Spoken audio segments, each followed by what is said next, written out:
कहानी की शुरुआत में हमें एरिस नाम की एक लड़की दिखाई जाती है जो अचानक नींद से जाग उठती है। वह अपने हस्बैंड के साथ सो रही होती है। एरिस बहुत ज्यादा डिप्रेशन में है क्योंकि हाल ही में एक हाइकिंग ट्रिप के दौरान उसने अपने छोटे बेटे को खो दिया था। अपने उसी बेटे की याद में वह उसका एक टॉय लेकर चुपचाप घर से बाहर निकल जाती है। उसके हस्बैंड को इस बात की बिल्कुल भी भनक नहीं लगती। वह अपनी कार से जंगल की ओर निकल पड़ती है। कार पार्क करने के बाद वह उस पहाड़ पर चढ़ती है जहां हाइकिंग के दौरान उसके बेटे की डेथ हुई थी। दरअसल उसने वहां अपने बेटे का एक छोटा सा मेमोरियल बनाया हुआ है।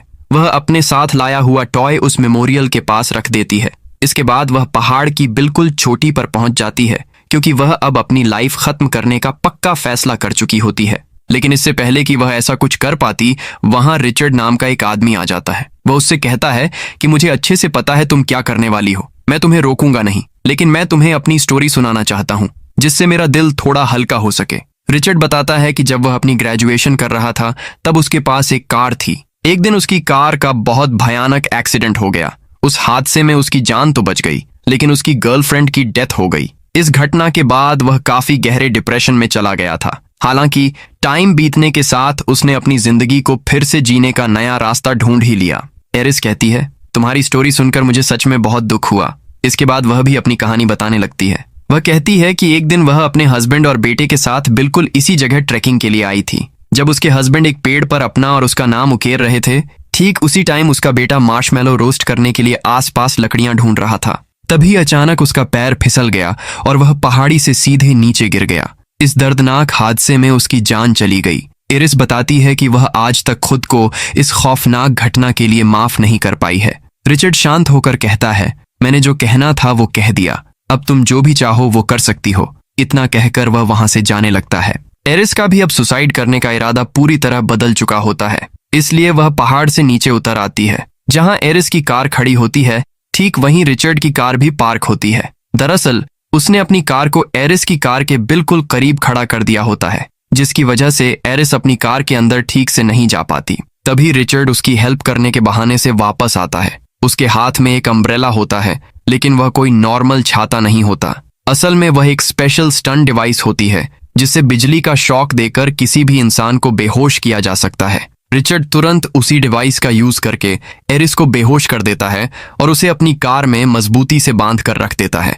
कुछ देर बाद जब एरिस को होश आता है तो वह तुरंत समझ जाती है कि रिचर्ड ने उसे किडनैप कर लिया है। उसके हाथ में एक स्मार्ट वॉच होती है जिसके जरिए वह पुलिस को कॉल करने का ट्राई करती है, लेकिन रिचर्ड को इस बात का पता चल जाता है। वह हंसते हुए कहता है, इसका कोई फायदा नहीं है, यहाँ नेटवर्क बिल्कुल नहीं आता, इसलिए तुम किसी से कांटेक्ट नहीं कर पाओगी। तभी एरिस को याद आता है कि घर से निकलते टाइम उसने अपनी पॉकेट में एक नाइफ रख लिया था। वह चुपचाप उस नाइफ को बाहर निकालकर अपने बंधे हुए हाथों को खोलने का ट्राई करने लगती है। साथ ही रिचर्ड का ध्यान भटकाने के लिए वह उससे उसकी गर्लफ्रेंड के बारे में सवाल पूछना शुरू कर देती है, लेकिन रिचर्ड कहता है, मैं अपनी गर्लफ्रेंड के बारे में कोई भी बात नहीं करना चाहता। वह समझ जाता है कि एरिस उसे इमोशनल करके उसका माइंड डाइवर्ट करने का ट्राई कर रही है। इसी बीच एरिस अपने हाथ खोलने में सक्सेसफुल हो जाती है और अचानक से रिचर्ड पर अटैक कर देती है। हालांकि रिचर्ड फुर्ती से उसका हाथ पकड़ लेता है। इस हाथापाई के दौरान कार का बैलेंस बिगड़ जाता है और उसका एक भयंकर एक्सीडेंट हो जाता है। हादसे के बाद दोनों किसी तरह कार से बाहर निकल आते हैं। एरिस के हाथ में अभी भी वह नाइफ होता है। वह रिचर्ड से कहती है, अगर तुम मेरे पास भी आए तो मैं तुम्हें जान से मार दूंगी। रिचर्ड एकदम शांत टोन में जवाब देता है, इस सब का कोई फायदा नहीं है, मैंने तुम्हें एक खास तरह का इंजेक्शन दे दिया है। अगले 20 मिनट में तुम पूरी तरह से पैरालाइज हो जाओगी। तुम आसपास सब कुछ देख और सुन तो सकोगी, लेकिन अपनी बॉडी को बिल्कुल हिला नहीं पाओगी। ये सुनकर एरिस वहां से भागने का ट्राई करती है। रिचर्ड उसके पीछे से आवाज लगाते हुए कहता है, इस जंगल से बचकर भागना इतना आसान नहीं है। 20 मिनट बाद मैं तुम्हें ढूंढ ही लूंगा और तब तुम कहीं भी नहीं जा पाओगी। एरिस अपनी स्मार्ट वॉच में 20 मिनट का टाइमर सेट करती है और जितनी स्पीड से हो सके वहां से दूर भागने लगती है, जिससे उसे किसी तरह की हेल्प मिल सके। कुछ देर बाद उसकी बॉडी पर उस इंजेक्शन का असर होना शुरू हो जाता है। उसका एक हाथ और एक पैर काम करना बिल्कुल बंद कर देते हैं। वह एक बहुत बड़े पेड़ की जड़ों के पास जाकर छिपकर लेट जाती है ताकि रिचर्ड उसे आसानी से न ढूंढ सके, लेकिन वहां बहुत सारी चींटियां होती हैं जिसकी वजह से उसे अपनी वो छिपने की जगह छोड़नी ही पड़ती है। ठीक उसी दौरान रिचर्ड उसे देख लेता है। एरिस अपनी आखिरी बची हुई हिम्मत जुटाकर जमीन पर रेंगते हुए एक नदी तक पहुंचती है और उसमें छलांग लगा देती है।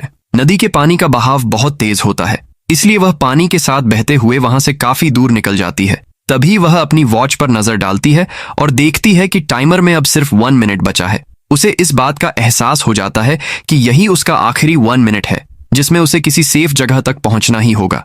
वह किसी तरह स्ट्रगल करके नदी से बाहर निकलती है और पास की घास पर गिर जाती है। अगले ही पल उस इंजेक्शन का असर उसकी पूरी बॉडी पर हो जाता है। उसकी पूरी बॉडी अब पैरालाइज हो चुकी होती है। वह अपने आसपास सब कुछ देख और सुन सकती है, लेकिन अपने शरीर के एक छोटे से अंग को भी हिला नहीं सकती। इसी बीच वहां एक बूढ़ा आदमी आ जाता है जिसका पास ही में एक फार्म होता है। वह एरिस को जमीन पर एकदम बेबस हालत में पड़ा हुआ देखता है। वह उससे बात करने का ट्राई करता है, लेकिन एरिस चाहकर भी उसकी किसी बात का रिप्लाई नहीं दे पाती। तब वह बूढ़ा आदमी पूछता है, क्या तुम मुझे देख पा रही हो? एरिस सिर्फ एक बार अपनी पलक झपकाती है, जिसका मतलब होता है हाँ। फिर वह पूछता है, क्या तुम अपनी बॉडी को थोड़ा सा भी हिला सकती हो? इस बार एरिस 2 बार पलक झपकाती है, जिसका मतलब होता है नहीं।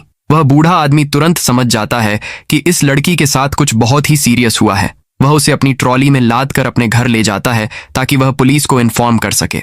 लेकिन तभी उनके दरवाजे पर एक जोर की दस्तक होती है। एरिस तुरंत समझ जाती है कि बाहर रिचर्ड ही हो सकता है। डर के मारे वह बहुत तेजी से अपनी पलकें झपकाने लगती है। उसकी आंखों में साफ खौफ दिखाई दे रहा होता है। बूढ़ा आदमी भी महसूस कर लेता है कि मामला कुछ ज्यादा ही गड़बड़ है, इसलिए वह बिना रिस्क लिए एरिस को घर के अंदर एक सोफा के पीछे छिपा देता है और खुद दरवाजा खोलने के लिए चला जाता है। दरवाजे पर सच में रिचर्ड ही खड़ा होता है, जो एरिस को ढूंढते ढूंढते किसी तरह वहां तक पहुंच गया होता है। वह उस बूढ़े आदमी से पूछता है, क्या अभी अभी यहाँ कोई लड़की आई थी? बूढ़ा आदमी उसकी इस बात का कोई सीधा जवाब नहीं देता। तब रिचर्ड एक कहानी बनाते हुए कहता है, असल में उसकी मेंटल कंडीशन ठीक नहीं है। हमारी कार का एक्सीडेंट हो गया था, जिसके बाद हम दोनों के बीच काफी झगड़ा हो गया और वो मुझसे नाराज होकर कहीं चली गई है। बूढ़ा आदमी स्मार्टली जवाब देता है, तुम फिक्र मत करो, मैं तुम्हारी हेल्प के लिए पुलिस को कॉल कर देता हूँ। इतना कहकर वह वापस घर के अंदर जाने लगता है, लेकिन रिचर्ड भी जबरदस्ती उसके पीछे पीछे घर के अंदर आ जाता है।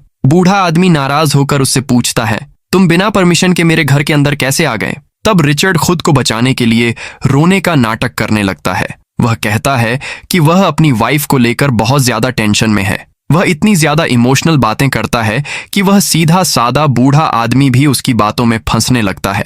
अब वो लगभग एरिस के बारे में उसे सब कुछ बताने ही वाला होता है कि तभी अचानक रिचर्ड की पॉकेट में रखा हुआ मोबाइल फोन वाइब्रेट करने लगता है। फोन की वो वाइब्रेशन सुनते ही बूढ़े आदमी को तुरंत समझ आ जाता है कि रिचर्ड ने उससे एक बहुत बड़ा झूठ बोला था, क्योंकि उसने कहा था कि उसके पास कोई फोन नहीं है, जबकि फोन तो उसी की पॉकेट में मौजूद था। बूढ़ा आदमी रिचर्ड से कड़क आवाज में कहता है, तुमने तो अभी कहा था कि तुम्हारे पास फोन नहीं है, लेकिन तुम्हारी जेब में रखा फोन तो अभी वाइब्रेट कर रहा है।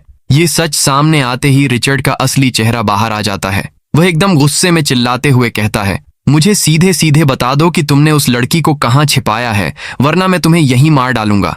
बूढ़ा आदमी भी बिना डरे बहादुरी से जवाब देता है, तुम चाहो तो ट्राई कर सकते हो। इतना सुनते ही रिचर्ड उस पर जानलेवा हमला कर देता है, लेकिन वह बूढ़ा आदमी भी अपनी उम्र के हिसाब से काफी ताकतवर होता है। वह रिचर्ड को एक जोरदार धक्का देकर दूर फेंक देता है। दोनों के बीच एक भयंकर फाइट शुरू हो जाती है। इस हाथापाई के दौरान अचानक रिचर्ड के हाथ में कहीं से एक नाइफ आ जाता है और वह बिना कुछ सोचे उसी नाइफ से उस बूढ़े आदमी पर जोरदार वार कर देता है। बहुत ही गहरी चोट लगने की वजह से उस बूढ़े आदमी की वहीं पर डेथ हो जाती है। सोफा के पीछे छिपी हुई एरिस अपनी आंखों से ये सारा खौफनाक सीन देख रही होती है। उसे अंदर ही अंदर बहुत दुख होता है कि सिर्फ उसकी वजह से एक बेकसूर बूढ़े आदमी की जान चली गई। रिचर्ड को इस बात का अच्छे से पता होता है कि बूढ़े आदमी ने पुलिस को कॉल कर दिया था और बहुत ही जल्द पुलिस की टीम वहां पहुंच सकती है। इसीलिए अपने सारे सबूत मिटाने के लिए वह उस पूरे घर में आग लगा देता है और वहां से भागने की तैयारी करने लगता है। दूसरी तरफ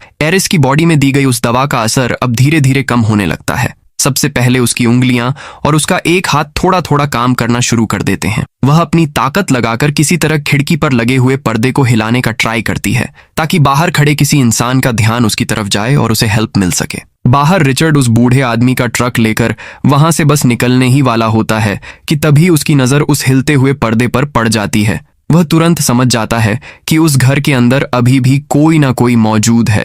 रिचर्ड बिना टाइम वेस्ट किए वापस घर के अंदर जाता है और सीधा सोफा के पीछे जाकर देखता है। वहां उसे एरिस पड़ी हुई मिल जाती है। वह उसे उठाकर उस बूढ़े आदमी के ट्रक में डाल देता है और वहां से बहुत तेजी से निकल जाता है। दरअसल रिचर्ड अब उसे लेकर अपने एक पुराने कैबिन की तरफ जा रहा होता है। रास्ते में ड्राइव करते टाइम उसे अपनी बेटी का फोन आता है।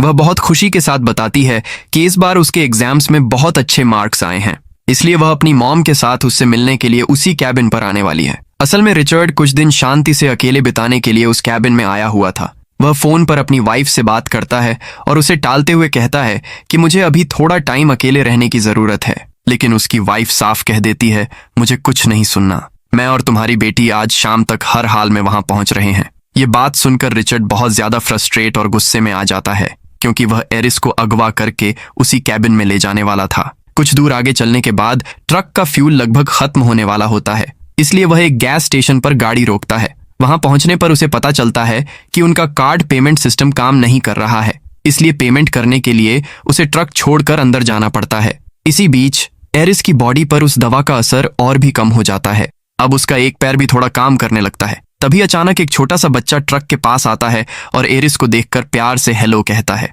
लेकिन इससे पहले कि एरिस उस बच्चे को कोई इशारा कर पाती या हेल्प मांग पाती, उस बच्चे की मॉम वहां पहुंच जाती है। वह औरत एरिस को देखकर फील कर लेती है कि कुछ तो बहुत अजीब है। एरिस बिल्कुल एक ही पोजीशन में पड़ी होती है और नॉर्मल नहीं लग रही होती। लेकिन तभी अचानक रिचर्ड वापस आ जाता है। वह ट्रक में बैठता है और बिना देर किए तुरंत वहां से निकल जाता है। कुछ समय ड्राइव करने के बाद वह वापस जंगल के उसी एरिया में पहुंचता है जहां पहले उसकी कार का एक्सीडेंट हुआ था। वह अपनी उस डैमेज्ड कार को स्टार्ट करने का ट्राई करता है, लेकिन कार स्टार्ट ही नहीं होती। तब वह डिसाइड करता है कि वह बूढ़े आदमी के ट्रक की हेल्प से अपनी कार को टो करके वहां से ले जाएगा। लेकिन इससे पहले कि रिचर्ड अपनी कार को टो कर पाता, वहां गश्त करता हुआ एक पुलिस ऑफिसर आ जाता है। वह ऑफिसर रिचर्ड से पूछता है, तुम कौन हो? रिचर्ड एकदम नॉर्मल होकर जवाब देता है, मेरा नाम एंड्रयू है। इसके बाद वह अपनी आइडेंटिटी साबित करने के लिए उस ऑफिसर को अपनी आईडी भी दिखा देता है। असल में उसका असली नाम एंड्रयू ही होता है। पुलिस ऑफिसर फिर से सवाल करता है, तुम इस सुनसान जगह पर क्या कर रहे हो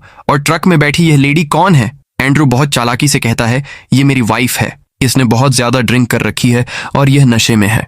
हमारा आपस में कुछ झगड़ा हो गया था, जिसकी वजह से ही हमारी कार का ये एक्सीडेंट हो गया। इसके बाद वह पुलिस ऑफिसर तसल्ली करने के लिए ट्रक के पास जाता है। एरिस उसे सारी सच्चाई बताना चाहती है, लेकिन दवा का असर अभी पूरी तरह खत्म नहीं हुआ होता। इसकी वजह से वह ठीक से एक भी शब्द नहीं बोल पाती। हालांकि अब उसका एक हाथ काफी हद तक काम कर रहा होता है। वह बहुत मुश्किल से ट्रक की विंडो को नीचे करती है और बहुत ही धीमी आवाज में कहती है, प्लीज मेरी हेल्प कीजिए। ये सुनते ही पुलिस ऑफिसर तुरंत समझ जाता है कि एंड्रयू उससे झूठ बोल रहा है। लेकिन इससे पहले कि वह अपनी गन बाहर निकाल पाता, एंड्रयू अचानक उस पर एक जोरदार अटैक कर देता है और उसे वहीं मार डालता है। इसके बाद वह उस पुलिस ऑफिसर की डेड बॉडी को अपनी डैमेज्ड कार में डाल देता है और कार में ब्लास्ट करके सारे सबूत मिटाने का ट्राई करता है। फिर वह उस बूढ़े आदमी का ट्रक लेकर वहां से तेजी से निकल जाता है। दूसरी तरफ एरिस ने बहुत चालाकी से वह सिरिंज चुपके से अपने पास रख ली होती है, जिसमें वह पैरालाइज करने वाली खतरनाक दवा अभी भी बची होती है। वह बस एक सही चांस का वेट कर रही होती है ताकि वह एंड्रयू को वही दवा देकर उसे सबक सिखा सके। इसी बीच एरिस को मौका मिल जाता है और वह पूरी ताकत से वह सिरिंज उसके पैर में छुपा देती है।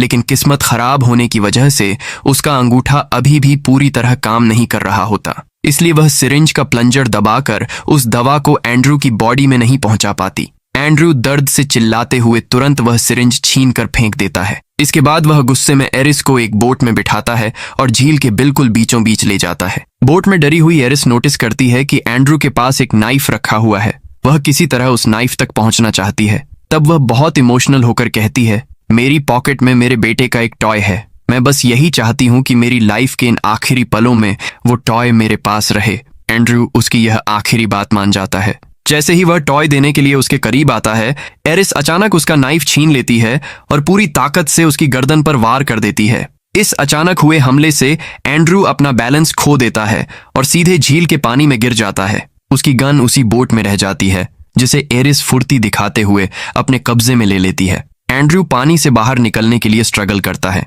लेकिन एरिस बिना रुके उसकी तरफ गोलियां फायर करने लगती है। फाइनली एक गोली सीधा जाकर उसे लग जाती है और वह बहुत बुरी तरह से इंजर्ड हो जाता है। अब एरिस उस बोट में थकी हारी वैसी ही पड़ी होती है, लेकिन तभी एरिस को रियलाइज होता है कि जिस बोट में वह है उसमें गोलियां लगने की वजह से छेद हो गए हैं और पानी भरने लगा है।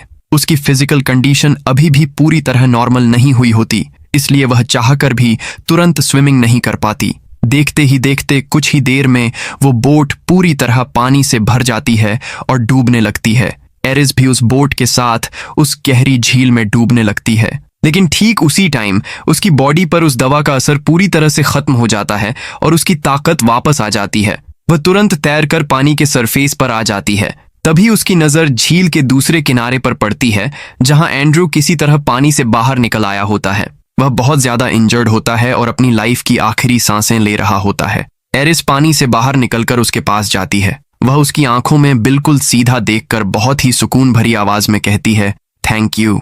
वह ये बात इसलिए कहती है क्योंकि इस पूरी खौफनाक घटना ने उसे अपनी लाइफ की असली वैल्यू समझा दी थी, जो वह अपने डिप्रेशन में भूल चुकी थी। बस इसी के साथ इस मूवी की स्टोरी यहीं पर खत्म हो जाती है।